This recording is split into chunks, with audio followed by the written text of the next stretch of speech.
जयपुर से है जहां पर जल जीवन मिशन जेजेएम महाघोटाले पर अब सीबीआई ने शिकंजा कसा है। जेजेएम के महाघोटालेबाजों को सीबीआई ने तलब किया है। सीबीआई ने घोटालेबाज अधिकारियों, ठेकेदारों और घोटाले से जुड़े अन्य लोगों को भी समन भेजा। समन भेजकर सीबीआई ने पूछताछ के लिए दिल्ली तलब किया है। जलदाय विभाग से भी घोटाले से जुड़ी अहम फाइलें तलब की गई हैं। गणपति ट्यूबवेल और श्री श्याम ट्यूबवेल कंपनी के घोटाले से जुड़ा यह मामला है। पद्मचंद महेश मित्तल पर सीबीआई ने एफआईआर दर्ज की हुई है।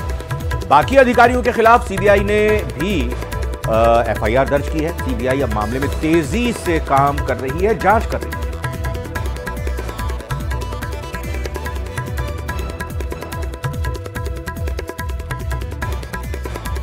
जम्मू कश्मीर में शहीद हुए राजस्थान के वीर जवान शहीद अजय और शहीद विजेंदर की पार्थिव देह जयपुर से झुंझुनू उनके पैतृक गांवों के लिए रवाना कर दी गई है। इससे पहले जयपुर एयरपोर्ट पर शहीदों को श्रद्धांजलि दी गई। मंत्री गजेंद्र सिंह खींवसर, अविनाश गहलोत, गोविंद सिंह डोटासरा, टीकाराम जूली मौजूद रहे।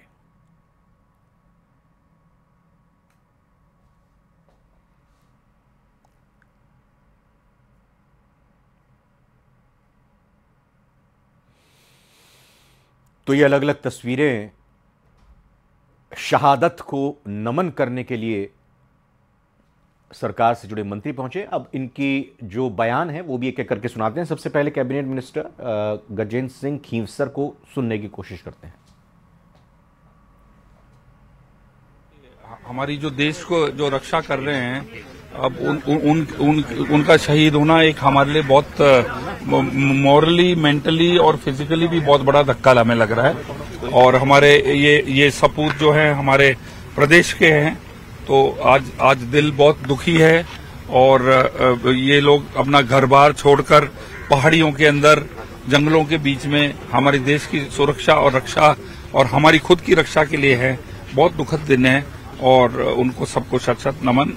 ऐसे नौजवान जो हमारे देश की एकता और अखंडता के लिए अपने प्राण न्यौछावर कर रहे हैं, ऐसे वीर सपूतों को हम बार बार प्रणाम करते हैं, नमन करते हैं। और हम आशा करेंगे कि ये शहादत का सिलसिला रुकना चाहिए और हमारे केंद्र की सरकार को कुछ ठोस कदम उठाने चाहिए जिससे आतंकवादियों का सफाया हो और ये हमारे जो वीर जवान हैं वो शहीद ना हो। देखिए, निश्चित ही बहुत ही दुर्भाग्यपूर्ण घटना है। इस आतंकियों के द्वारा किए गए आतंकी हमले का, कायराना हमले का पूरा देश, राजस्थान निंदा करता है। और जिस वीर भूमि के झुंझुनू के 2 लाल शहीद हुए हैं मां भारती की सेवा करते हुए, उनके सम्मान में पूरा राजस्थान खड़ा है। और निश्चित इस कायराना हमले का भारत सरकार, भारतीय सेना पूरी मजबूती के साथ जवाब देगी। तो राजस्थान के वीर सपूतों को मैं नमन करता हूं। और राजस्थान के वीर सपूतों ने हमेशा इस देश के लिए कुर्बानी दी है, आगे रहे हैं और आज भी विदेशियों, पाकिस्तानियों, उग्रवादियों से लोहा लेते हुए वो जो शहीद हुए, हमें फक्र है कि राजस्थान की इस माटी ने ऐसे जवान पैदा किए। लेकर के जा रहे हैं इसी जगह। जम्मू कश्मीर के डोडा जिला के डेसा के जंगलों में आतंकवादियों से मुठभेड़ में झुंझुनू जिले के 2 लालों ने शहादत प्राप्त की है।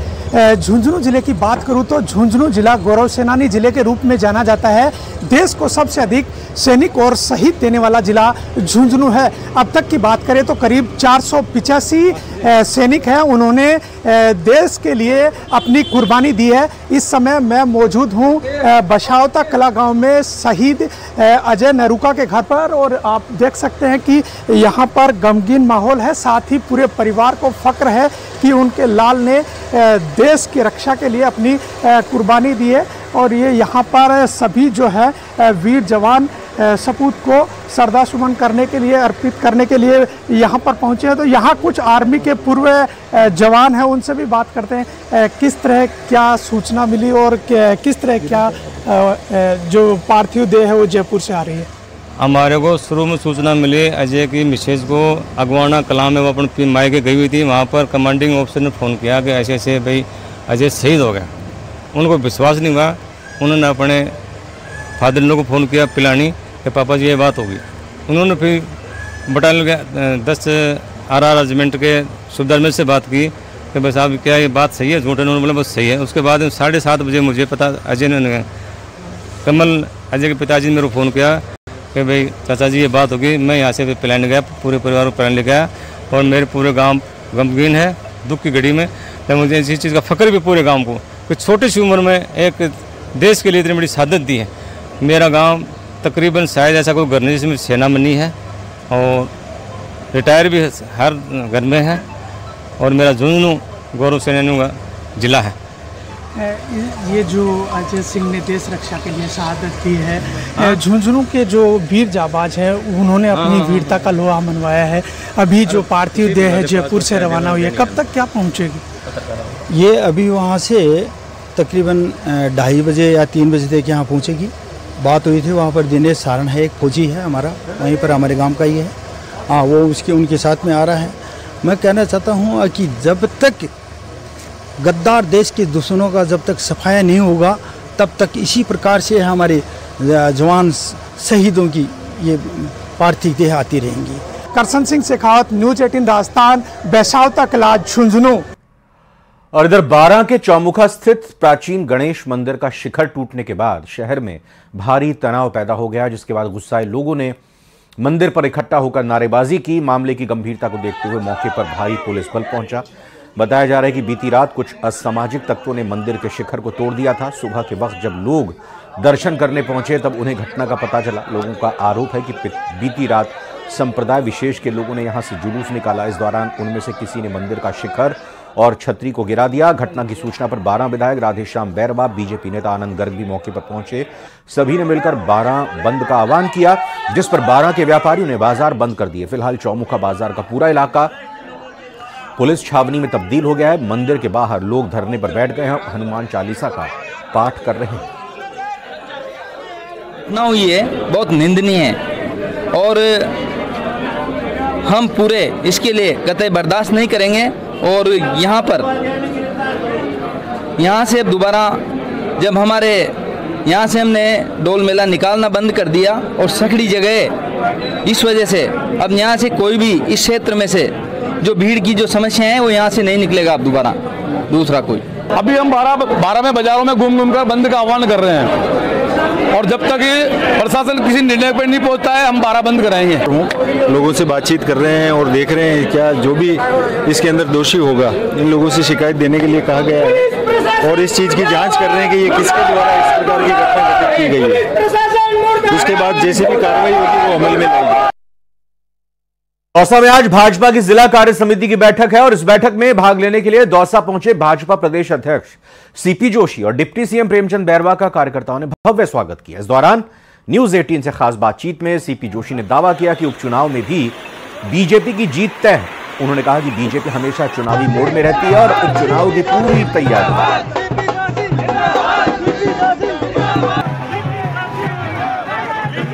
अध्यक्ष दौसा के दौरे पर हैं और दौसा में स्वागत किया जा रहा है। हम सीपी जोशी से बात करने की कोशिश करते हैं कि आज दौसा में, सर आज दौसा आए हो, दौसा में और 5 विधानसभाओं में उपचुनाव है, क्या तैयारियां हैं भाजपा की और किस प्रकार का माहौल देखने को मिल रहा है? देखिए, आज तो पार्टी की जिले की बैठक है, उस नियमित जा रहे हैं और आगामी कार्यक्रमों को लेकर चर्चा होगी। चूंकि उपचुनाव भी है तो ऑब्वियसली उपचुनाव बाई इलेक्शन को लेकर भी बातचीत होगी, लेकिन फिलहाल अभी पार्टी की आगामी कार्य योजना और आगामी कार्यक्रमों पर बातचीत होगी। क्या तैयारियां सर, मतलब क्या लगता है भाजपा क्या 5 में से कोई जीतेगी या फिर? भाजपा सिर्फ चुनाव में सक्रिय नहीं होती, वो वर्ष पर्यंत जनता के बीच में जनता की सेवा का काम, रचनात्मक काम, राजनीतिक काम, हर क्षेत्र में भारतीय जनता पार्टी लगातार चरेवती के ध्येय को लेकर जनता के बीच में उपस्थित रहती है। वो कांग्रेस पार्टी होती है जो चुनाव के समय जनता में दिखती है, या चुनाव गलती से जीत जाए तो 5 साल तक फिर अपने आराम में रहते हैं।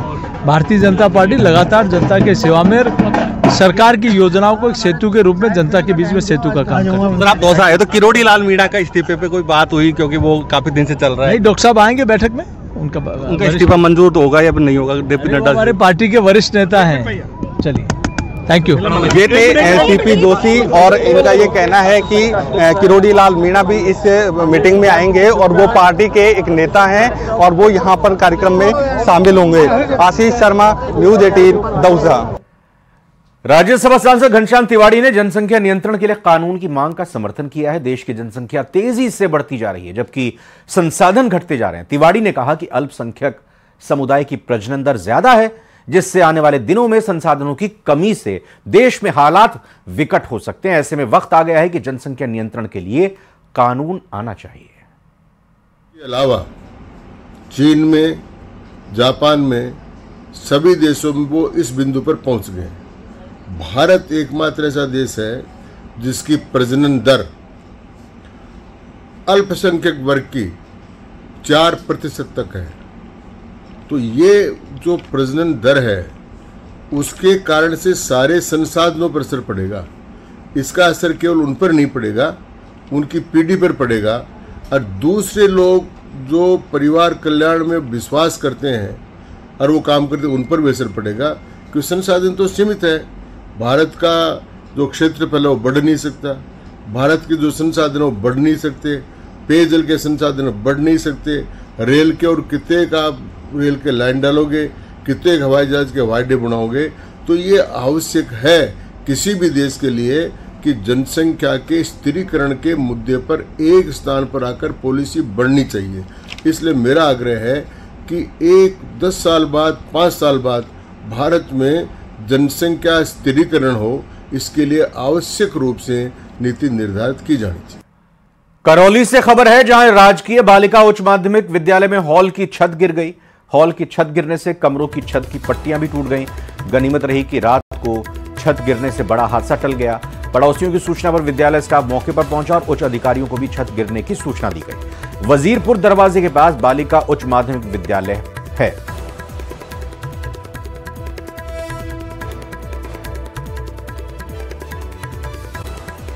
व्यवस्था नहीं होने से जल भराव की स्थिति बन जाती है।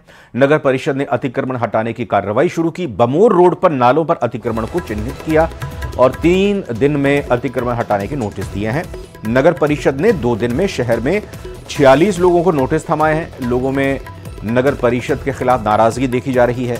लोगों का कहना है कि सड़क निर्माण के दौरान नगर परिषद आखिर कार्रवाई क्यों नहीं करता है। बमोर रोड पर लोगों से बातचीत की हमारे संवाददाता दौलत पारीक ने। टोंक में बारिश के बाद बिगड़े हालात और उसके बाद नगर परिषद की नींद अब खुली है और अतिक्रमण को लेकर रेड क्रॉस करने के साथ ही अतिक्रमण करने वालों को नोटिस दिए हैं। बमोर रोड पर जो निशान लगाए हैं और 3 दिन का नोटिस दिया। कुछ लोग हमारे साथ है, बात करते हैं। अब अतिक्रमण हटेगा? अतिक्रमण हटना जायज है, नगर परिषद का अधिकार क्षेत्र है, मगर नगर परिषद ने कोई नाला निर्माण नहीं करवाया है। सब व्यक्तियों ने बम्बा रोड के जितने भी व्यापारी सब अपना अपना पर्सनल खर्चे पे यहाँ पर नाले का निर्माण किया है। और मैं प्रशासन से अवगत निवेदन करना चाहूँगा, ये कोई नाला नहीं है। सन 80-81 के अंदर जो बाढ़ आई थी, इरिगेशन डिपार्टमेंट द्वारा इसको कच्ची नहर को घोषित किया गया था। उस टाइम पे करोड़ों रुपए का यहाँ पर इन्वेस्टमेंट सरकार के चुनाव लगाया गया था। दिना के महीने घर में पानी बढ़ जावे है। ऐसी स्थिति में ये यानी नाला पे लोग अतिक्रमण कर बैठे है। आपको कहीं कहना है? तेल महाराज के बंद करला, इन्हों मुझको करला तू जाओला, जल्दी जल्दी जाओ लो, पानी जाओ लो।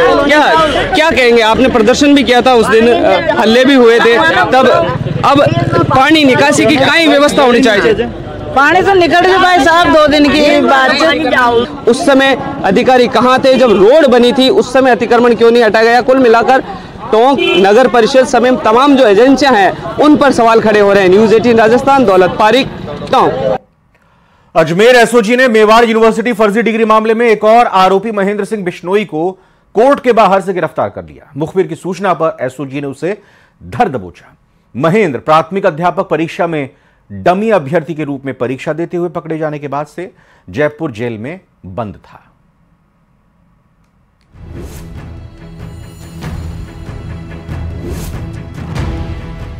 मेवाड़ यूनिवर्सिटी से फर्जी डिग्री बनवाने का मामला, एक और आरोपी चढ़ा एसओजी के हत्थे।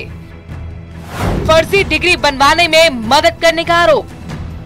मुखबिर की सूचना पर अजमेर एसओजी ने फर्जी डिग्री बनवाने में मदद करने के आरोप में महेंद्र सिंह बिश्नोई को कोर्ट के बाहर घूमते हुए धर दबोचा। ये पहला मौका नहीं है जब महेंद्र बिश्नोई को गिरफ्तार किया गया हो। इससे पहले प्राथमिक अध्यापक परीक्षा में डमी अभ्यर्थी के तौर पर परीक्षा देते हुए इसे पकड़ा गया था और ये जयपुर जेल में बंद था। पिछले दिनों ही वो जमानत पर बाहर आया और फरार हो गया था। कर्मचारी चयन बोर्ड की रिपोर्ट पर जयपुर एबटाले के झोटवाड़ा थाने में मुकदमा दर्ज हुआ था। इस प्रकरण में महेंद्र के खिलाफ कोर्ट में चालान पेश किया जा चुका है। चित्तौड़गढ़ की मेवाड़ यूनिवर्सिटी से फर्जी डिग्री बनाने के मामले में एसओजी ने बड़ी कार्रवाई करते हुए एक सहयोगी आरोपी महेंद्र सिंह बिश्नोई को गिरफ्तार किया है। महेंद्र जालोर का रहने वाला है और पिछले दिनों एक महिला अभ्यर्थी और उसके अलावा उसके भाई दलपत सिंह की गिरफ्तारी के बाद महेंद्र सिंह बिश्नोई का नाम सामने आया था, जिसके बाद एसओजी ने महेंद्र को कल गिरफ्तार किया। आरोप है कि महेंद्र बिश्नोई ने इस मामले में पहले से गिरफ्तार अभ्यर्थी कमला कुमारी और ब्रहा कुमारी के नाम से गंगरार स्थित मेवाड़ यूनिवर्सिटी से एमए हिंदी की डिग्री दिलवाने में मदद की थी। कमला कुमारी का भाई दलपत सिंह भी पूर्व में गिरफ्तार हो चुका है, जबकि इससे पहले गिरफ्तार मनोहर को एसओजी ने पूछताछ के बाद जेल भिजवा दिया। एडिशनल एसपी मुकेश सोनी के मुताबिक आरोपी महेंद्र के साथ प्रोडक्शन वारंट पर गिरफ्तार दलपत, सोमेश, सुनील और मेवाड़ यूनिवर्सिटी के सेक्शन ऑफिसर राजेश राणावत से पूछताछ की जा रही है। बताया जा रहा है कि इसके पहले महेंद्र सिंह बिश्नोई जयपुर में एक डमी कैंडिडेट के बनकर एग्जाम देने के मामले में गिरफ्तार हो चुका था, जिसमें झोटवाड़ा थाना पुलिस ने महेंद्र के खिलाफ चालान पेश किया था और आखिरकार अब एसओजी महेंद्र सिंह बिश्नोई को पूछताछ कर जानकारी जुटा रही है कि आखिरकार इस फर्जी डिग्री बनाकर बेचने वालों में और कौन कौन शामिल है।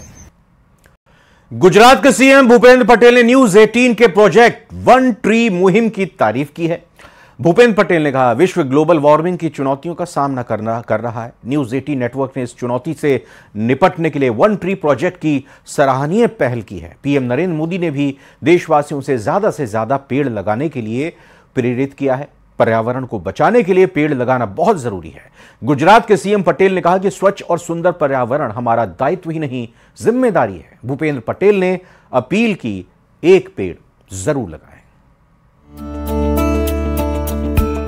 आज पूरा विश्व ग्लोबल वार्मिंग की चुनौती का सामना कर रहा है। न्यूज 18 नेटवर्क ने इस चुनौती से निपटने वन ट्री प्रोजेक्ट की सराहनीय पहल की है। हमारे लोकप्रिय प्रधानमंत्री श्री नरेंद्र भाई मोदी जी ने देशवासियों को अधिक से अधिक पेड़ लगाने प्रेरित किया है। हमें अपने पर्यावरण को बचाने के लिए पेड़ लगाना बहुत ही जरूरी है। आने वाली पीढ़ी को एक स्वच्छ और सुंदर वातावरण देना हम सबका दायित्व ही नहीं, जिम्मेदारी भी है। मैं सभी नागरिकों से अनुरोध करना चाहूँगा कि न्यूज 18 नेटवर्क से इस पहल को अभियान में बढ़ चढ़कर सहयोग करें। कम से कम एक पेड़ जरूर लगाएं। एक ब्रेक का वक्त है। ब्रेक के बाद भी महाराष्ट्र राजस्थान की खबरें लगातार जारी रहेंगी। बने रहिए न्यूज 18 राजस्थान के साथ।